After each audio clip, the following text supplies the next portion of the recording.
जैसे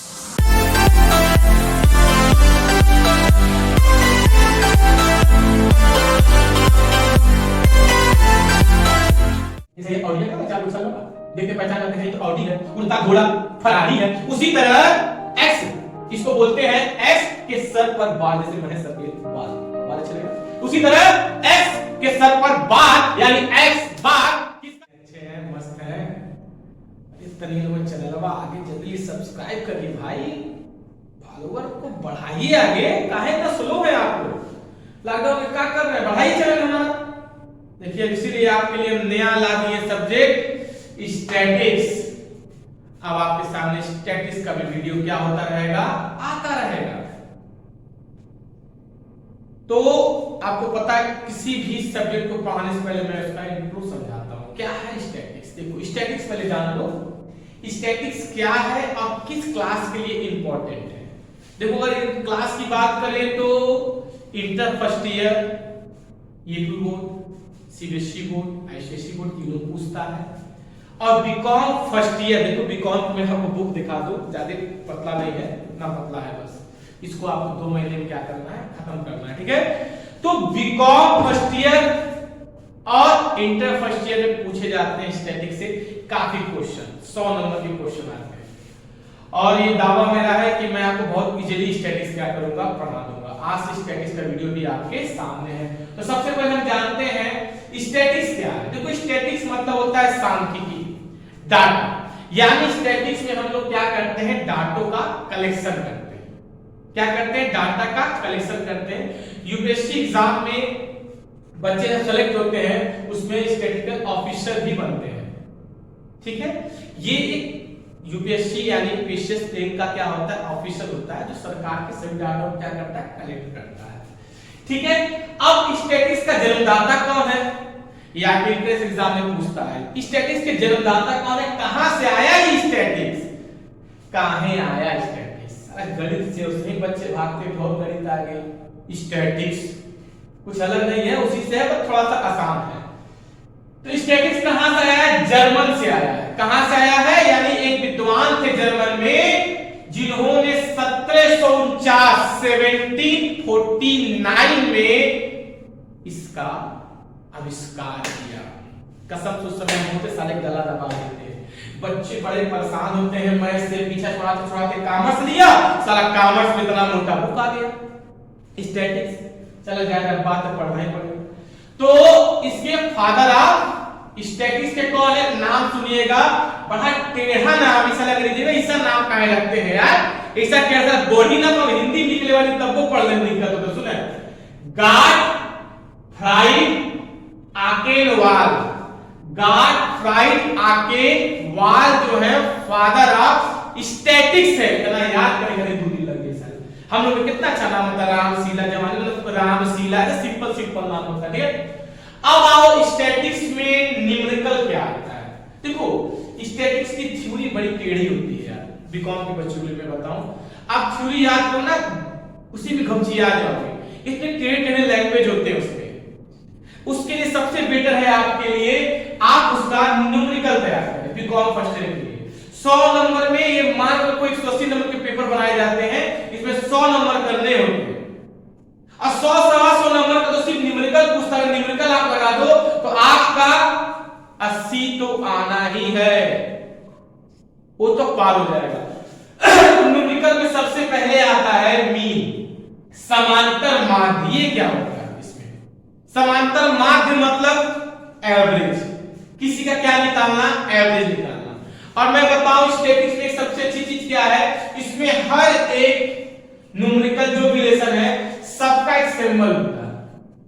जैसे ये ऑडी है ना, चार को चल रहा देखते पहचान करते हैं, ये तो ऑडी है, उड़ता घोड़ा फरारी है। उसी तरह एक्स, इसको बोलते हैं एक्स के सर पर बाल, जैसे महेश सर के बाल, बाल अच्छे लगे ना। उसी तरह एक्स के सर पर बाल यानी एक्स बार किसका सिंबल है, मीन का। कैसे लगाएंगे मीन, देखो इस वीडियो में मैं आपको मीन के फार्मूले समझाऊंगा और नेक्स्ट वीडियो वॉच करते रहिएगा, अगले हफ्ते फिर आ जाएगा कैसे लगाते हैं मीन के न्यूमेरिकल। तो देखो पहले इसको 3 भागों बांटा गया है। मीन को 3 भागों में बांटा गया है। पहले का नाम है डायरेक्ट विधि यानी प्रत्यक्ष विधि, अंग्रेजी में डायरेक्ट मेथड। फिर लघु विधि शॉर्टकट मेथड, उसका नाम शॉर्टकट है पर है बहुत लंबा। और उसके बाद आता है पद विचलन विधि स्टेप डेविएशन मेथड। ये 3 विधियों में क्या किया गया, बांटा गया। पर मेरे बच्चों मैं बताऊं आपसे अगर 100 बार ये मीन पूछा जाएगा तो 100 बार में 80 बार किसी फार्मूले के हेड का नाम नहीं लिया जाता है कि आप समांतर मार्ग को कितने प्रकार से लगाते हैं, 3, तो 3 में से ये वाला विधि बताइए। वो छोड़ देता है आप पर, आप जिससे मन करे उससे सॉल्व करो। अब पूछा तो ठीक है, आपको पूरा याद करना पड़ेगा, नहीं तो सॉल्व कैसे होगा अभी लास्ट में बताऊंगा। पूरा वीडियो वॉच करिएगा, आपको पूरा वीडियो वॉच कीजिएगा, आपको तुरंत समझ में आ जाएगा मीन कैसे लगाया जाएगा।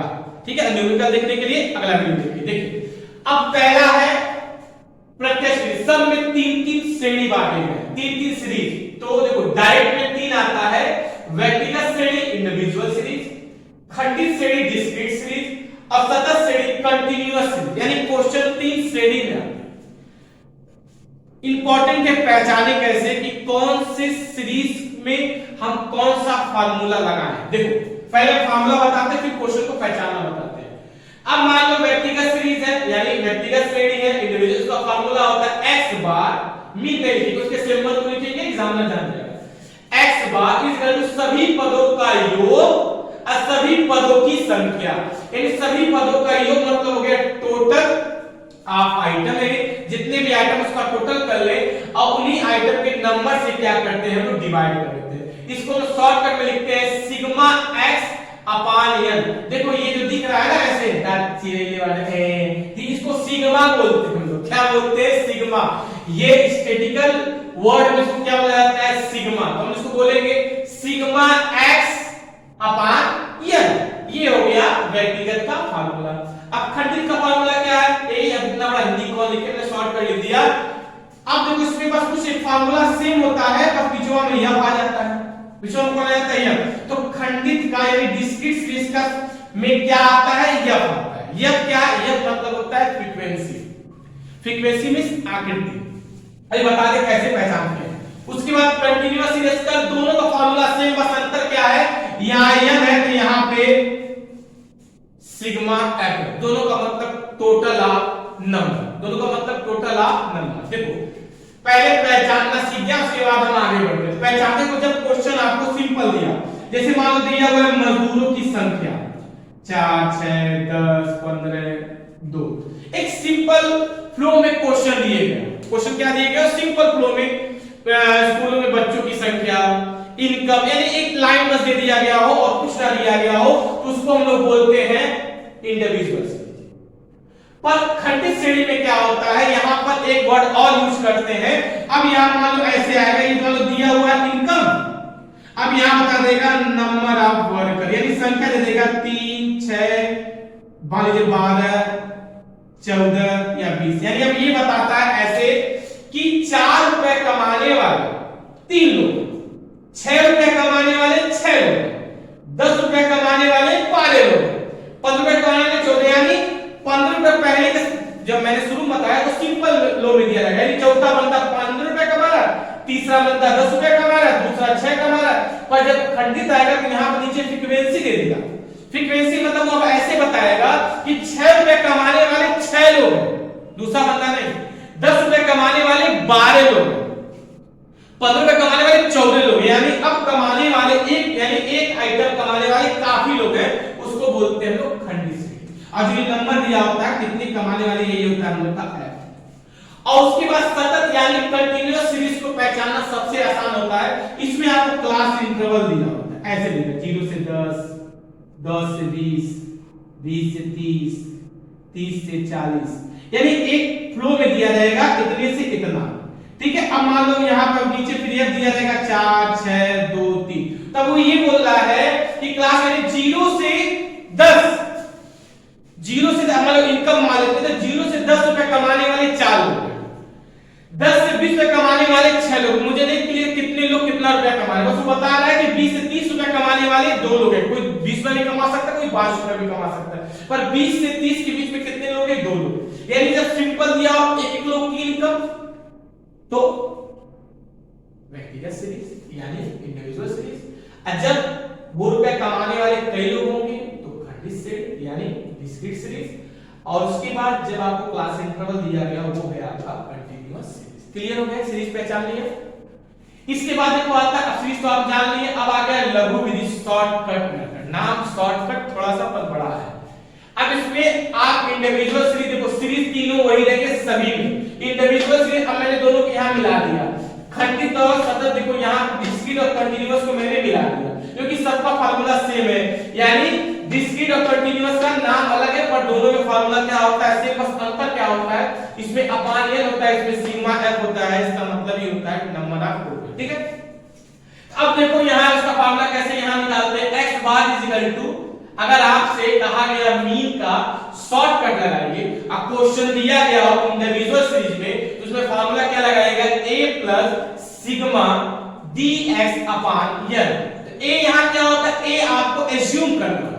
जो क्वेश्चन दिया होगा जब मैं लगाऊंगा तब मैं आपको बताऊंगा उसमें x दिया होता है, x में हम लोग a क्या करते हैं एज्यूम कर लेते हैं, माना। आप कुछ भी मान सकते हो, कोई भी नंबर डिजिट मान सकते हो, उसको एज्यूम कर लेते हैं और उस एज्यूम को हम लोग यहाँ a लिखते हैं। इसके बाद सिग्मा dx कैसे निकालते हैं, सिग्मा को नहीं निकाला जाता है, सिग्मा कहीं नहीं निकलता है। सिग्मा मतलब होता है टोटल, किसी को जब हम लोग टोटल करते हैं तो ये लास्ट में क्या बन जाता है, सिग्मा। जैसे सपोज कर लो यहाँ लिखा हुआ है 3 4 2 9, अब इसको हम जोड़े 7 7 2 9 18, हम इसी बोलेंगे सिग्मा। टोटल सिग्मा, टोटल यानी सिग्मा मतलब टोटल। अब dx कैसे निकालें, तो dx निकालने का फार्मूला होता है x माइनस a, यानी क्वेश्चन में आपको x दिया होगा और जो आपने एज्यूम किया उसी को उसमें क्या कर दीजिए, घटा दीजिए। उसके बाद जो डिजिट आएगी उसी को टोटल कर देंगे तो हो जाएगा सिग्मा dx। क्लियर? इसके बाद डिस्क्रीट और कंटीन्यूअस का फार्मूला सेम है। अब यहां पे तो लिखेंगे x bar is equal to a plus, देखो फार्मूला सेम रहेगा, सिग्मा dx, dx के बाद dx के बीच में कौन आ जाएगा, x। e चेंजर रहेगा, कूद जाता है बीच में, जाने का बीच में कूदेगा, किनारे बीच में रहेगा, कहां रहेगा, बीच में रहेगा, चेंजर रहेगा। तो सिग्मा f dx अपान, अगर ये डिस्क्रीट दिया है यानी fx दिया है तो आप ये लिखना, और कंटीन्यूअस दिया है तो आप क्या करेंगे, सिग्मा f। ठीक है, अब यहां पे इंपॉर्टेंट है कि dx को f dx निकालेंगे, पहले dx निकालेंगे, dx सेम उसी तरह। अब जब dx निकल जाएगा तो f dx के लिए क्या करेंगे, जब dx का डिजिट आ जाएगा उसको जो f दिया है उसमें क्या कर दीजिएगा, मल्टीप्लाई कर दीजिएगा। क्लियर? अब आते हैं तीसरा है पद विचलन विधि यानी step deviation method. Step deviation में भी 3 सीरीज होते हैं, कौन सा, इंडिविजुअल सीरीज, कंटीन्यूअस और डिस्क्रीट। ये दोनों का फार्मूला सेम होता है, ये अलग होता है, तो मैंने इंडिविजुअल को अलग किया। अब लिखेंगे x bar equal to a plus sigma ds। देखो यहाँ पे x था, यहाँ पे क्या आ गया x, याद कैसे करोगे, तो याद करने के लिए कुछ नहीं, यहाँ पे x है वहां पर s है, याद कर लेना, छोटा सा फार्मूला है। यहाँ क्या लिखना है आपको, s। तो अब s upon n into i, ये फार्मूला क्या है, a plus sigma ds upon n into i।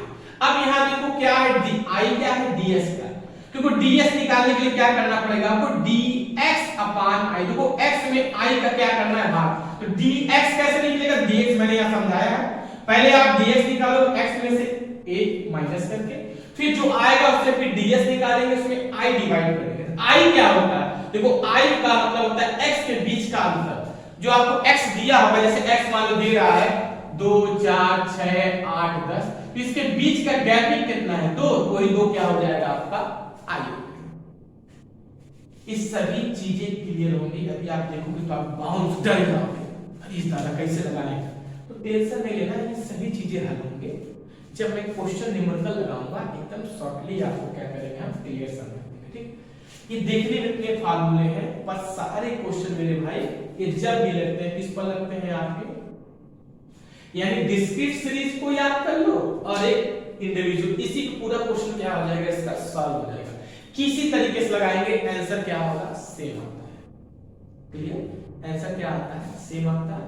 पर अगर आपके टीचर यानी एग्जामिनर आपसे वो करते हैं कि नहीं आप मुझे इस पैटर्न से लगा के दिखाइए, तो ही आपको ये पैटर्न क्या करने होंगे, याद करने होंगे। तो एक बार बस फार्मूला याद कर लो, क्वेश्चन को लगाया इसी पैटर्न से। अब देखिए लास्ट है डिस्क्रीट और कंटीन्यूअस से कैसे लगाएंगे, तो फिर कुछ नहीं करना है, a plus sigma f ds upon n f discrete होगा तो n और कंटीन्यूअस होगा तो सिग्मा f। फिर सेम फार्मूला यानी पहले क्या निकाला जाएगा ds, ds कैसे निकलेगा x अपॉन i। तो dx अपॉन i, dx कैसे निकलेगा मैंने यहां बताया है dx x माइनस a। तो अब आपका ds आ गया, अब आपको चाहिए f ds। तो f ds के लिए क्या करेंगे, जो ds आया है उसमें f का क्या कर देंगे मल्टीप्लाई। बट यहां पर i निकला था x के गैपिंग से और यहां पर i कैसे निकलता है L2 माइनस L1, यानी जो आपका क्लास इंटरवल दिया होता है, देखो क्लास इंटरवल में ऐसे दिया होगा 10 20 से 30, इसके बीच का जो ये गैपिंग होता है, देखो इसको आगे वाले को L1 बोलते हैं, इसको बोलते हैं L2, यानी लोअर है ये अपर है। तो जो लोअर होगा अपर, देखो तो अपर में से लोअर क्या करते हैं माइनस कर देते हैं, यानी इसके बीच के गैपिंग हमेशा सेम होता है। मान लो इसके बीच गैपिंग कितना है 10, तो i क्या मान लिया जाएगा 10। तो उम्मीद है आपको फार्मूला समझ में आया होगा, थोड़ा लेंथी है फार्मूला है तो थोड़ा कठिन लगेगा, डरना नहीं है। नेक्स्ट वीडियो जरूर वॉच कीजिएगा मेरा, इसके बाद जो इस पर आने वाला है न्यूमेरिकल मैं जब समझाऊंगा बहुत ही इजी है। तो मीन के बाद हम फिर पढ़ेंगे, इसके बाद मीडियन, उसके बाद पढ़ेंगे मोड, थोड़ा सबसे कठिन मीनिंग होता है, इसके बाद के सारे लेसन क्या है बहुत इसके इजी है। तो उम्मीद है आपको समझ में आया होगा, तो लाइक करें, सब्सक्राइब करें, शेयर करें। जय हिंद।